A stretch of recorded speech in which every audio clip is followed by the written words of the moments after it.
When she spoon and like a BB moment, which is like a beautiful black moment. Did we get any of those in this episode? Black. We have a chaotic bi moment of the chaotic bi moment. And you're watching Black Bi Reality. Black Bi Baddies. And those who love us. Hello, you are watching and are listening to the Black Bi Reality Podcast, a podcast for Black Bi Baddies, those who love us. I'm your host, Nicole Weaver, and I'm so happy that I'm joined by my friend, YouTuber, writer of all things geeky, Princess Weeks. Hi, Princess. Thanks for having me back. I'm so glad we get to talk about Hedda together. Yes. All right. So Hedda is currently on Amazon Prime 2025. It is a whole new take on a stage play. And Nia DaCosta, who came out with Candyman, Little Woods, and The Marvels, is our director and screenwriter. Just taking things up a bit blacker, a bit queerer. Did you know anything about this play before the movie?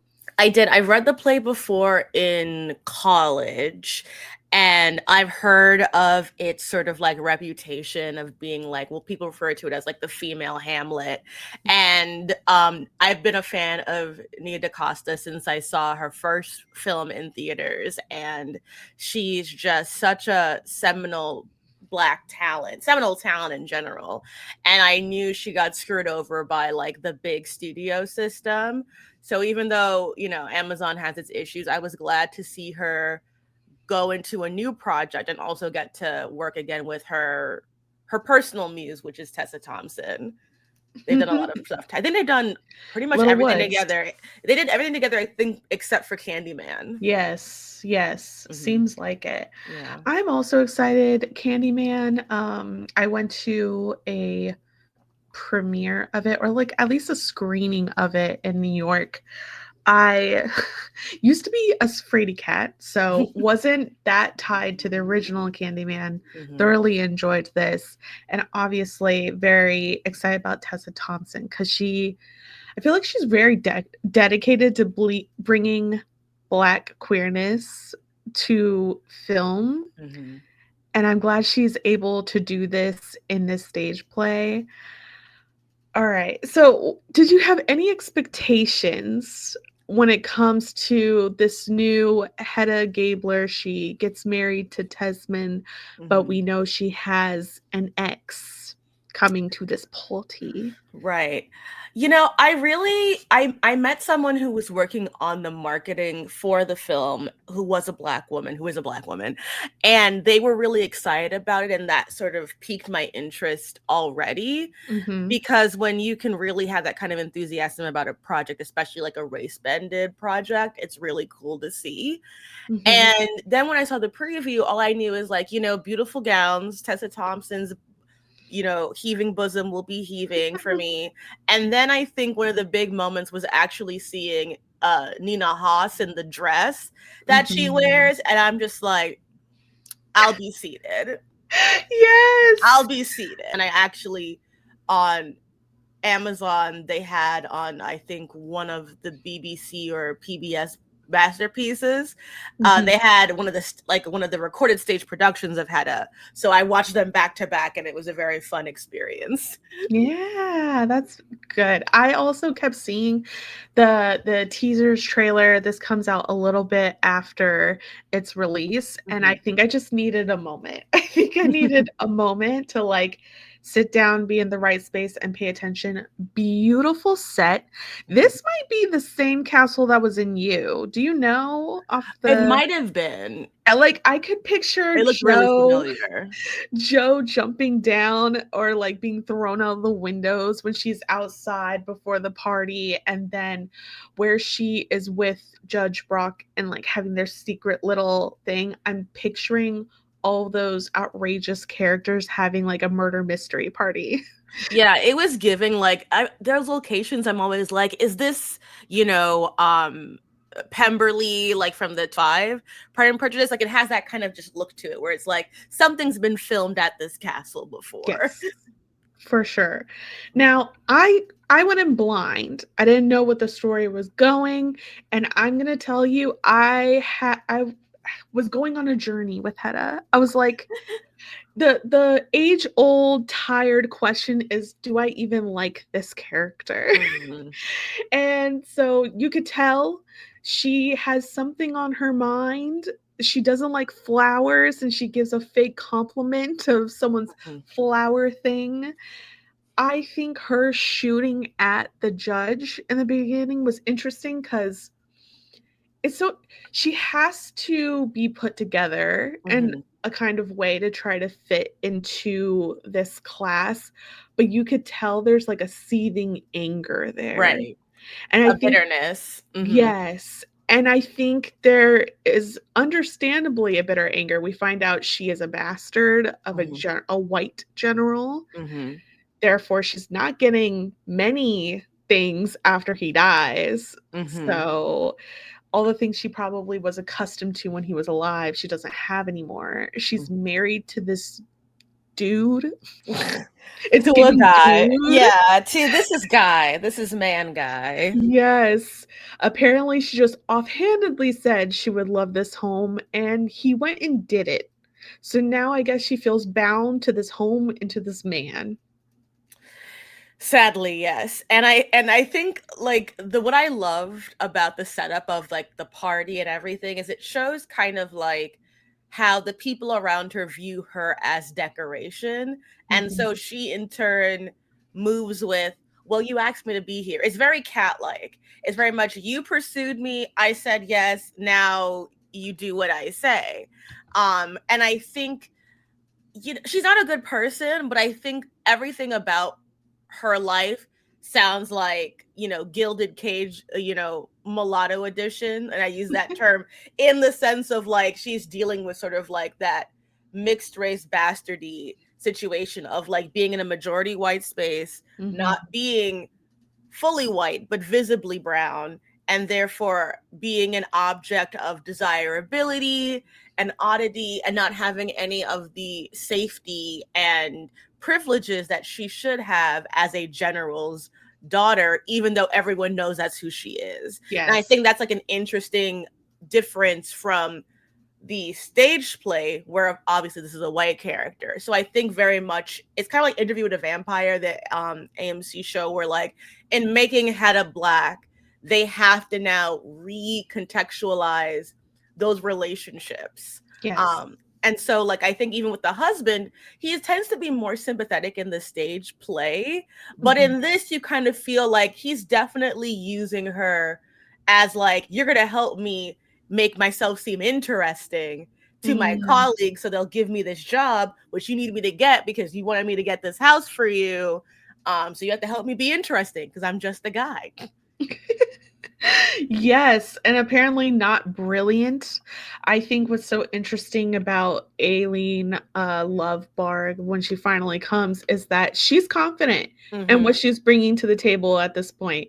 She already wrote one book, she's writing another. She knows she's brilliant, therefore, she's one of three white women teaching at this university. And then she has to go up against this guy who's Mm-hmm. just a guy. And I think the interesting thing is that like she's in the lead though. Like Mhm. I think that's one of the things that makes her character so tragic is that she's so brilliant.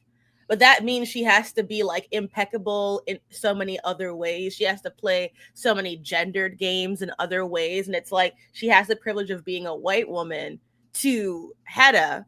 But in wanting to be in this male dominated space, she has to be like untouchable in every other way. Yeah. And it's like, and they can ignore her lesbianism, but she can't be a messy drunk on top of it. Mm-mm, Mm-hmm. mm-mm.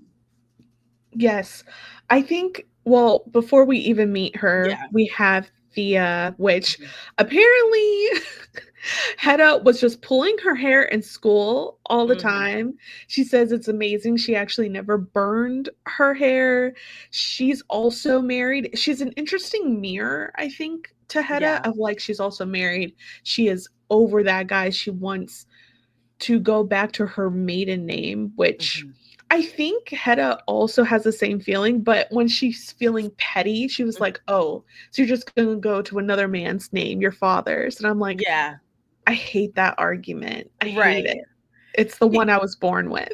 Yeah, exactly. She's just so cutting about it. And like, even when she's dressing her, because she like, Imogen's character spilled something on her and she's Mhm. dressing her up like a doll and just kind of making fun of her the whole time. And it's just like, wow, you're the mean girl. Like you were the bully. You're the bully. And it's like even the hair pulling Oh, as an act of like, which is from the original, but with again this subversion, it's like, why are you pulling her hair? yes. Like you instantly start visualizing all these differences, and you're like, what were you taking out on her for what she had? Because she is sort of like the English rose, blonde. At least she looks blonde in some of the screenshots. I forget what, because it's a little Mhm. diluted of the color palette, but this thin white blonde woman, and she's like, no, I'm pulling her hair. I'm gonna burn off her hair, and I'm like, oh, Hedda.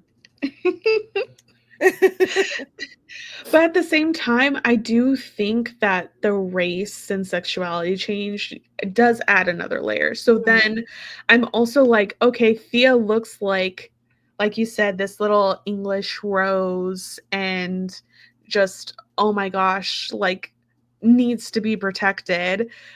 But it is like, okay, and this biracial girl's pulling her hair, like where does that come from when we Right. know about texturism and everything? I'm just like, it makes me want to think and know more. And I think, I don't know, it's a double-edged sword then when race bending and yeah, because it's like who really has the power? That's a conversation that's in that maze scene between Aileen, and she's like, I can't do the things you do. You can write and be on the come up, but how many women at that school are white? And she Right. says whatever. And that's the end of the conversation. I wanted more. What did you think of that?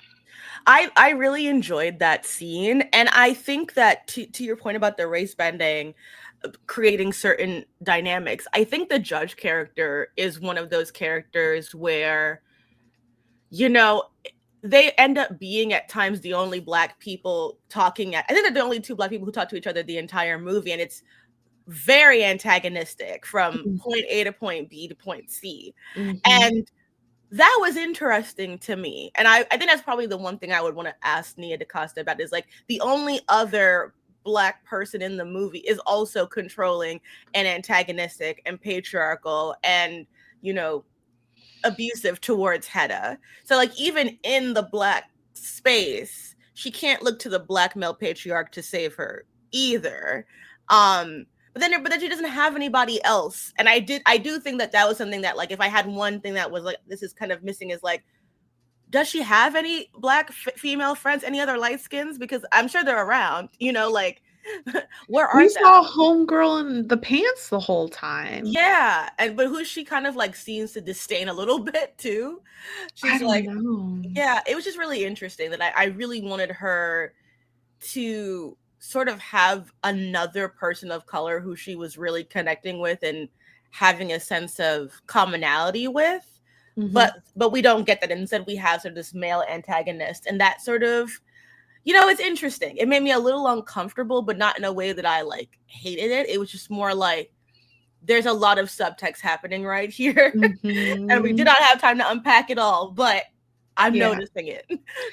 Yeah, I think he's just another person with power in her world that she is trying to make sure she doesn't give up all her own power. They're kissing in a corner, but she was like, only on my time. She shoots at him in the beginning to be like, probably, you may have given us this house and everything, but don't you dare think that you're invincible. And then, Right. oh my gosh, at Yeah. the end, that was really scary. Just that he's been on her the whole entire time, definitely knows what she's been up to. So Yeah. all of this scheming could have been for naught. Right. And then he's also using sex as a tool and power move. Sexual violence. Yeah. And I think that's the moment where I really was like, oh, this is very scary and very much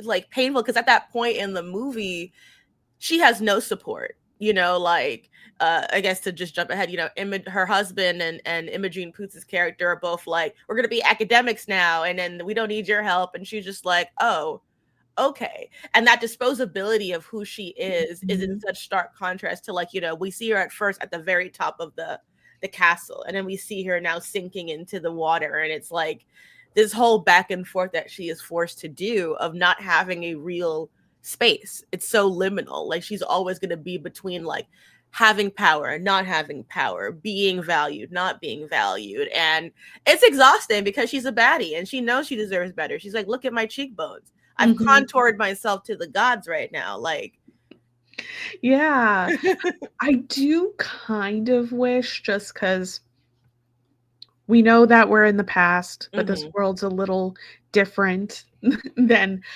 our past world. And when Aileen said you could be doing something, part of me wanted to be like, but there is someone out there writing. There is some, and I'm just very curious, but Hedda's focus is on guns. So I don't know what she would be doing with that. Yeah. She might, and I think what is interesting is that I think through this narrative, we get to we get to ask certain uncomfortable questions, because, the default expectation for Black people in period dramas is to be like victims and to be at the bottom. And Hedda is not entirely that. Like, a lot of that is gendered and there is definitely some dark underbelly to it. But she's someone who, like, when she gets the master's tool, she's like, these tools are great. I love this shit. I'm gonna shoot the first Black person I see on my porch. She's like, it's like there's a question to ask of, like, you have this Black woman who grew up with power being paraded around by her white father. So how does she view herself then? Like, does she view her Blackness as like an impediment to her ability to get all the things that she really deserves? Does she see herself more aligned with whiteness because that's where she grew up in, versus, that Black identity? And I think those are really interesting questions that we don't need answers for, but because the movie is clever in how it frames things, it allows us to kind of interrogate that regardless. Yeah, I agree. It was very interesting to me with Aileen in the maze scene that she's like, not only did you get yourself a husband, you got yourself a white husband. I know. And to have a white woman tell you that to your face is like, okay. Yeah. Let's be honest right now. I was like, you can't marry her. You can't protect her. No. And I think that's kind of like almost interesting, because in this situation, she's like, yeah, I married a white man. Let's be with you, a white woman who definitely can't protect me. At least with Imogen Poots, y'all can both be white women together, and you can at least navigate through a sense of, white fragility for each other. But if I'm with you, that's like a double whammy. You really can't do shit for me. And I think even those political bisexual like thoughts are really interesting, because again, Imogen Poots' character is the one who's like, I'm making the radical choice to choose to leave my husband and make myself more marginalized. Yes. And Hedda's like, absolutely not, girl. You're not getting me out my house. Yes. There's a big theme of like courage or coward. And I think it's very interesting. Like, okay, so Hedda, Aileen makes a comment that Hedda is a coward at heart because she didn't shoot her when she left her. Did I follow that? Yeah, that was a part where I was confused too. I was like, huh? Do you want to get shot? I don't know about that. I think I can't remember if that's also a plot detail from the play, because the guns also play a role in that story as well. But I definitely remember feeling as if what she kind of says is that, like, Hedda will aim the gun, but she's afraid to shoot. Like, she's afraid to make a choice, like a choice that will really allow her to stand out. Like, as undercut as she is throughout the play and throughout the movie, she tries to do so in a way where she can deflect. She'd be like, oh no, darling, I did nothing. You know, like it's always this way of like not fully being the bad guy. Yeah. And I think part of it is like what I think she might be implying in that scene is really that like, you know, like you don't want to actually make a choice that will impact you, that you have to sit with. It's always going to be about you being safe, and you prioritize your safety more than anything else. Interesting.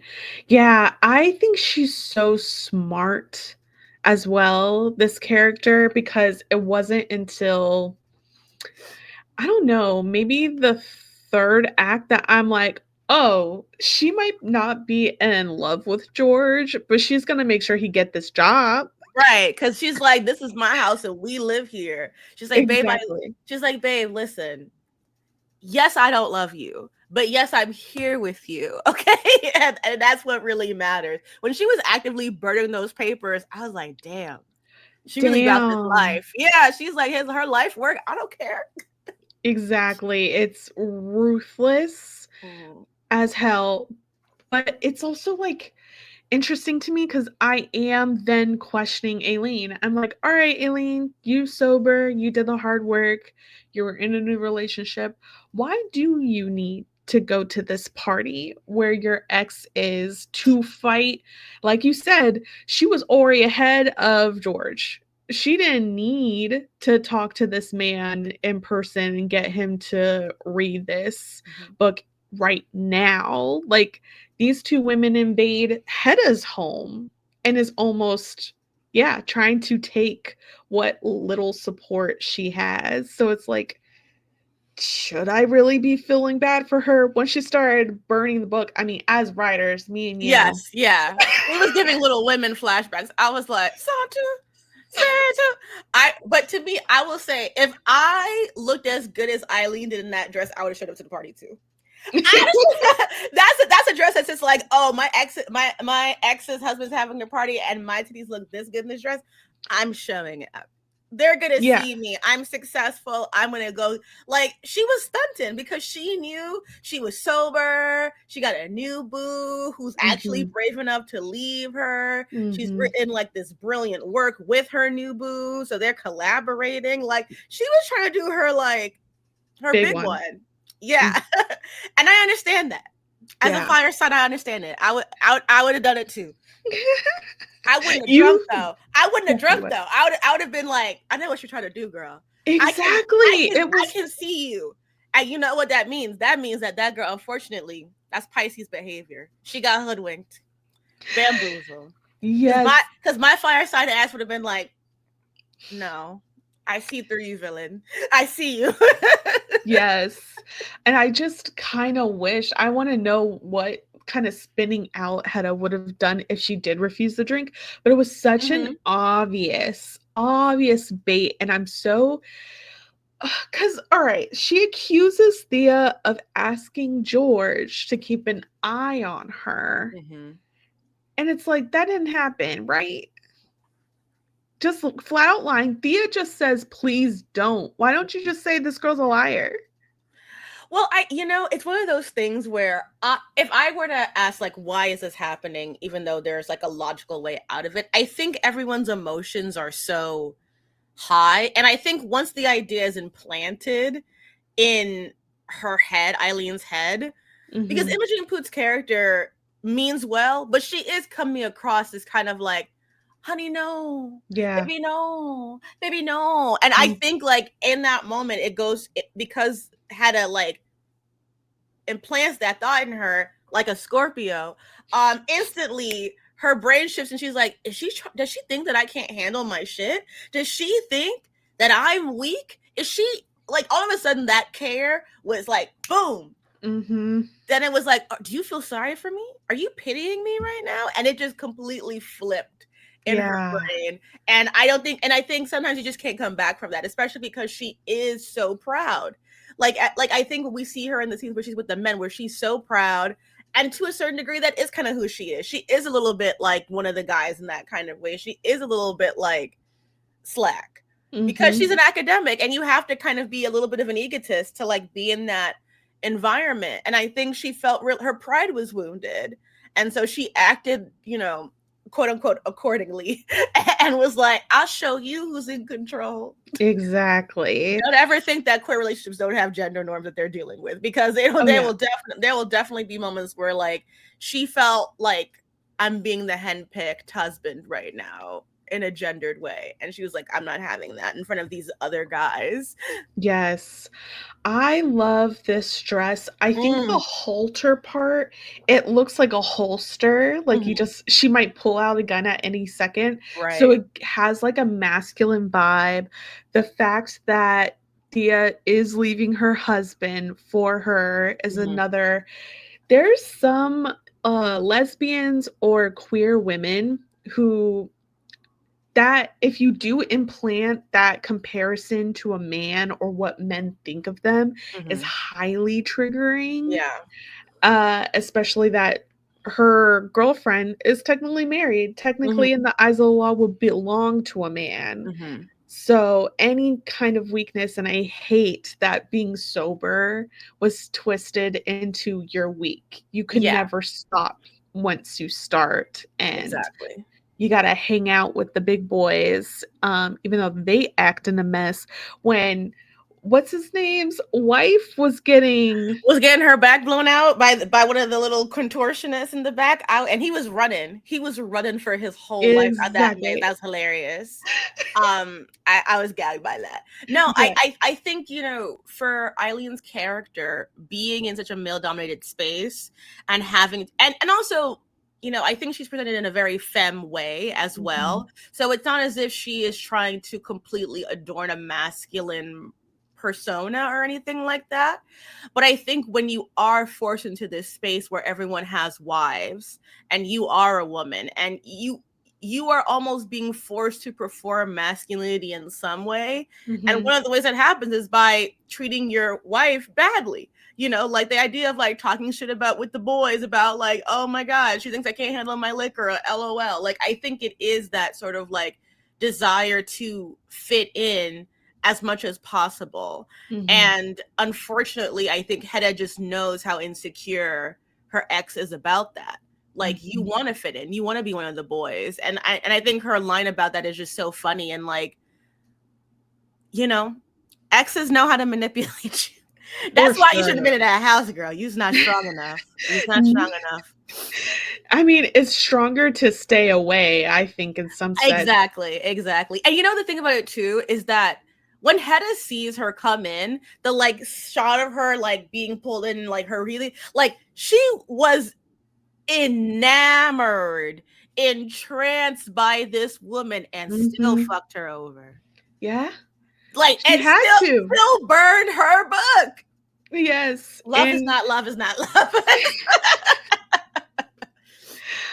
I think for Hedda, she's just a survivor. You know, she's going to do what she has to do.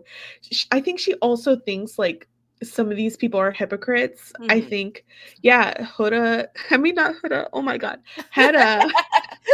Your other podcasts are all coming up in your head. Exactly. Now.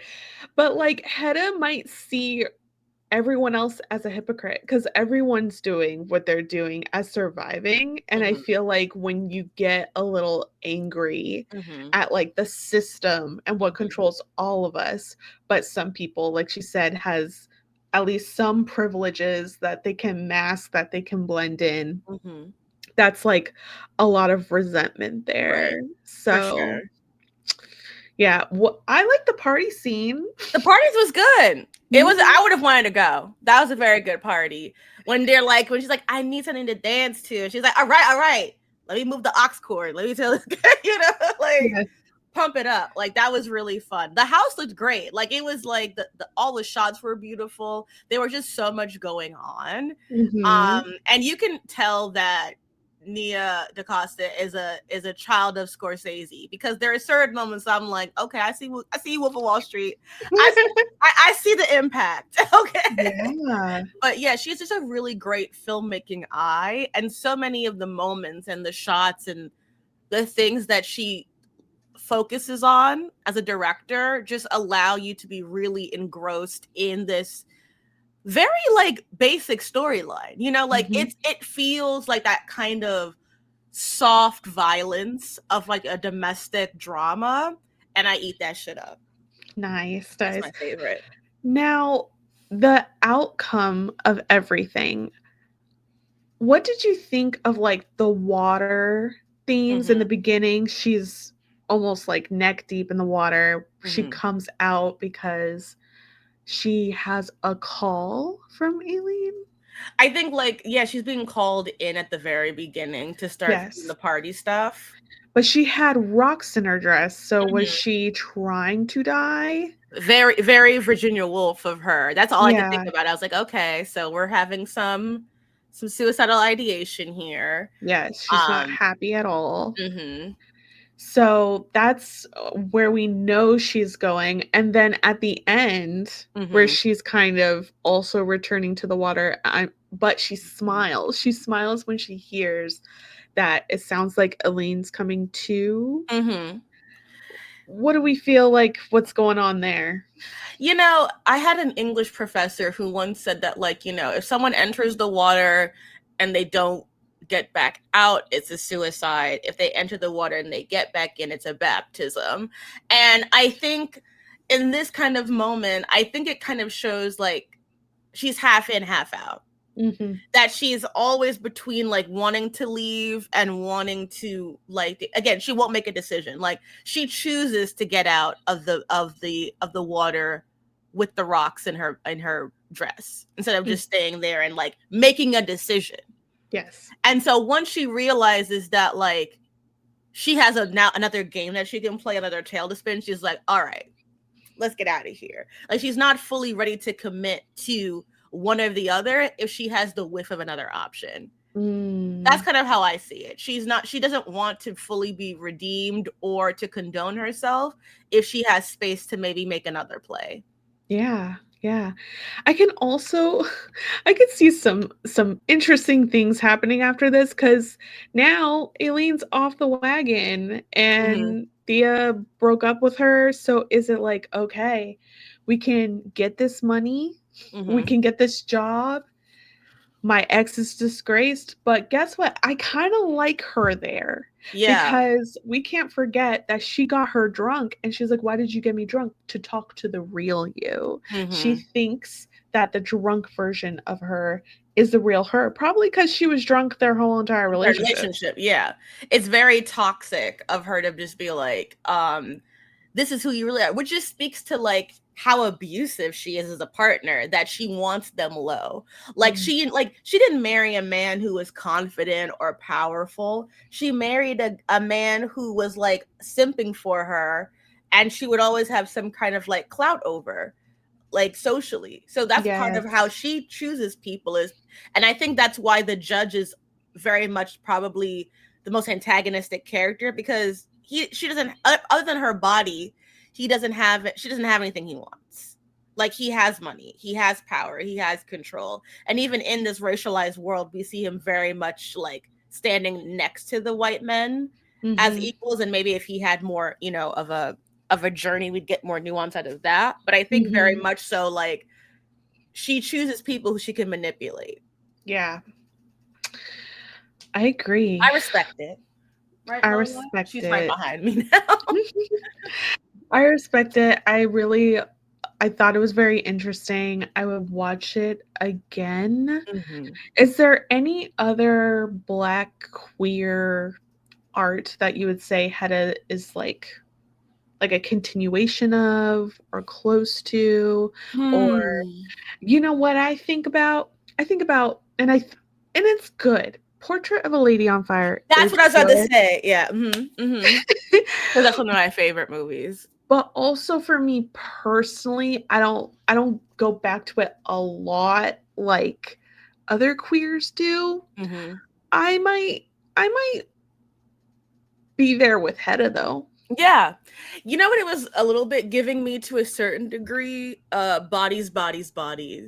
Like, okay.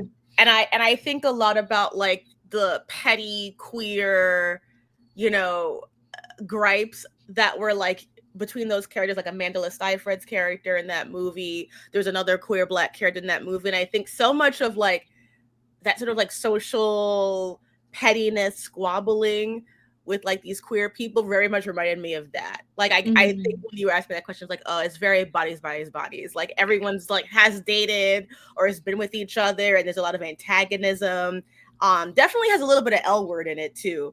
Like a little bit of TiBette in these dynamics. Oh God, not Tina and Bet. I guess so. Yeah, because Tina was resentful the whole entire time being the housewife and everything. So I guess, oh my God, Hedda's Tina. Don't worry, not full Tina. It's like if TiBette was one person and not two different people. Yes, Hedda is TiBette's child. Yes. Light-skinned and resentful. End every podcast usually with like a chaotic bye moment, and I think chaotic bye everywhere in here. But if you had to pinpoint one, wow. I mean, how do you top shooting? I definitely feel like the hedge scene, because I just think the dynamic of like she's like running with her lover to escape her husband to go make out, and then be like, babe, why are you upset? Nothing happened. We're just talking. Yeah. I love a manipulator. I really I was like, we're back, Cersei Lannister. Welcome home. Like I really do enjoy her. Like if for some godforsaken reason they do a Basic Instinct reboot, Tessa, you could do that shit. I could see her just doing that. God bless. Yeah, Sharon Stone's in a Christmas movie this year. So I mean, nature's healing. I am curious about how that will go. For me, chaotic bye moment. But it's not her, but it's like maybe my reaction. But when Tessa and Aileen are having their real, honest conversation, and Aileen's like, I had enough, she goes up to the door and she turns around one more time to give it to Tessa, and her top is just see-through and out. And she's just like, I'm going to make a point, and leaves. And I'm just like, she don't even know how bad it is. And I feel like it's so realistic too. I know. And it's like, again, she looks gorgeous in that dress, but I was like, you really gonna let your boo go out there, nips to the wind? She don't care about her, or she's really like trying to dig in one more, because it's like, oh, you think you're gonna storm off from me and like play it cool? Your whole areola's out. I know. It was so disrespectful because they were beautiful, and I was like, you don't even deserve that, Hedda. You really played in that girl's face. And I felt all the dynamics between any scene with all three of the women together in their little petty love triangle, like I was just like, wow, we're really eating well today on the at the very end of 2025. Absolutely, I agree.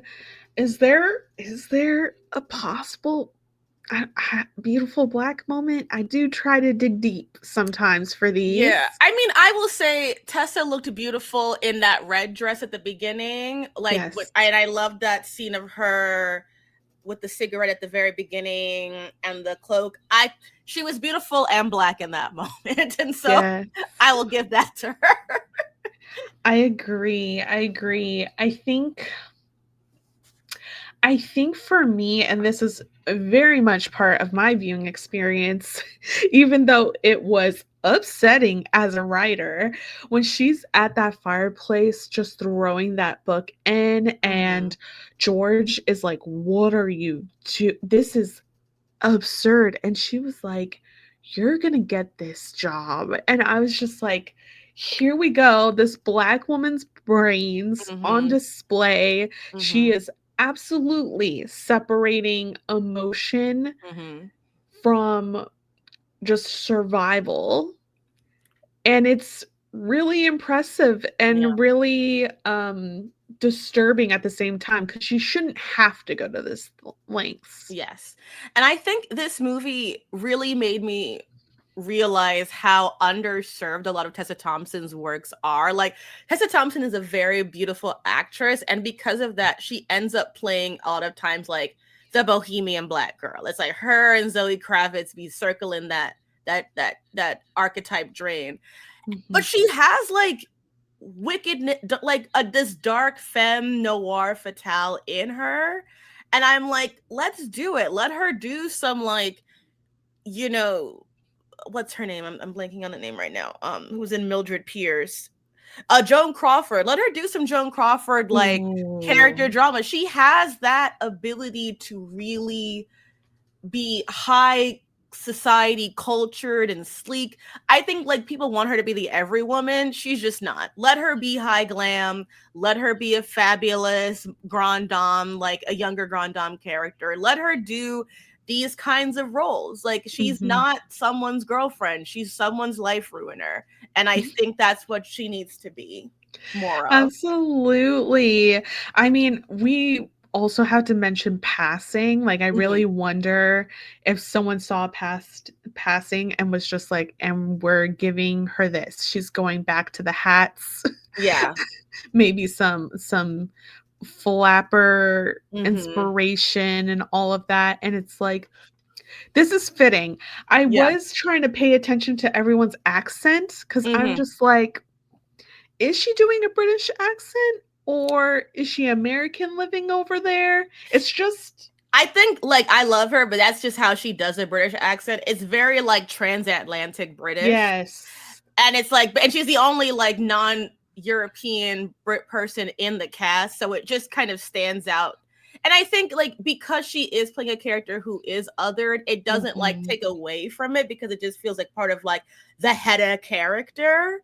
But I think if it was like in like a different kind of movie, it would be out of place. But I think it works. It's very like mid-Atlantic, high posh British. I agree. I'm like, she's doing the thing. I believe her. At the same time, I can't pinpoint what kind of accent it is. So yeah, that's, I think, mostly what my thoughts were on this movie. If you care about award season, we'll see what it do and everything. But are there any other thoughts you have? I just want Nia DaCosta to be able to do whatever she wants without a studio ruining it for her. She's made one. I think this is probably like after her first film, my second favorite movie of hers. I wasn't a huge fan of Candyman. The Marvels was fine, but it's like an MCU movie. But I really think like she's the strongest when she gets to have like a central female character who is navigating really morally gray areas. Like she's a crime girly, you're a noir girly, you're a gangster girly. Those are like her auteur, idols are like Coppola and Scorsese. Like that's where her impulses are. And I think, if I were to compare this to any of Scorsese's movies, I mentioned Wolf of Wall Street, but also The Age of Innocence, like she's really good at these sort of like moments of domestic horror and this high society, environment. And I just, it was really frustrating when all the Frankenstein conversation was happening and they're like, oh, a woman should direct it, and no one brought up her name or any other woman of color director. But I can already see her ability to navigate so many of those kind of like adaptation kind of stories. So like just give her a Criterion closet and let her do what she wants. Yes. I love that this project got made. Yeah. Just in general, I didn't know anything about the play or it coming up in the pipeline, so it was a very nice surprise. And my goodness, I know it's not completely original and it is an adaptation, but it feels original for sure. For sure. And it's like, thank goodness, we need more of these. Yes. She's really great. Yeah, I'm really glad to see her getting to do something like this. And yeah, it's exciting to see her do something really good. Yeah. So, guys, this movie is on Amazon Prime. Highly suggest you watch it. Let me know in the comments what your thoughts were and thoughts on our thoughts for this week's. What have you been up to and where can people follow you? Oh God. So I have been co-hosting the official Welcome to Dairy podcast for HBO, which has been really exciting with Mark Bernardin, an amazing Black writer, creator, all the things. He's amazing. I have been doing my YouTube videos on YouTube. I had a video come out about Black Christmas earlier this month. I have a Frankenstein video coming out later, and you can just find me on YouTube under Princess Weeks and also on TikTok, talking about whatever enters my head. Nice. And I'm your host, Nicole Weaver. I am an entertainment writer, screenwriter, all the things. You can follow Black by Reality across all socials.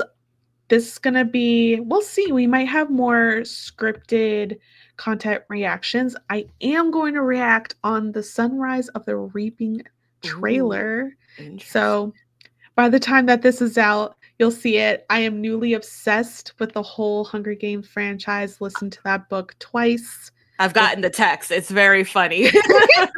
I'll probably do it again. Yeah, we'll see. I'm happy with the casting. So we'll say that. We still have a whole year out. So right. all we could do is just discuss. Exactly. But yeah, that's all for now. Bye, guys.